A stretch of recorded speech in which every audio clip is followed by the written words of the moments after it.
وہ اس پر غرا تو وہ دل ہی دل میں کڑ کر رہ گئی، او میں کچھ نہیں جانتی، مجھے فیس چاہیے۔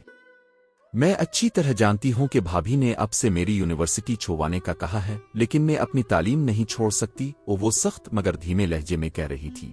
یہی تعلیم ہے جو تمہیں یہ سب سکھاتی ہے؟ بدتمیزی بے لحاظ، میں اپنے حق کے لیے کچھ کہوں تو اسے بدتمیزی مت کہیں، وہ ہنوز دھیمے انداز میں کہہ رہی تھی۔ ابھی میرے پاس نہیں ہیں پیسے، جاؤ یہاں سے۔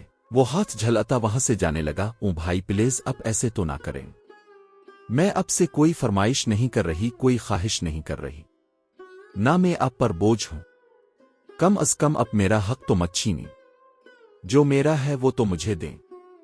ابو سارے معاملات اپنی زندگی میں طے کر گئے تھے، میرے حق پر ڈاکہ نہ ماری، وہ دکان اور مکان میرے نام ہیں، ان کا کرایہ میری ضروریات پر خرچ ہونا چاہیے، نہ کہ آپ کی بیوی بچوں کی شاہ خرچیوں پر۔ اگر میں یہاں بیچ بازار میں نہ کھڑا ہوتا تو اس جملے پر تمہارے منہ پر ایک زوردار تمانچہ پڑتا۔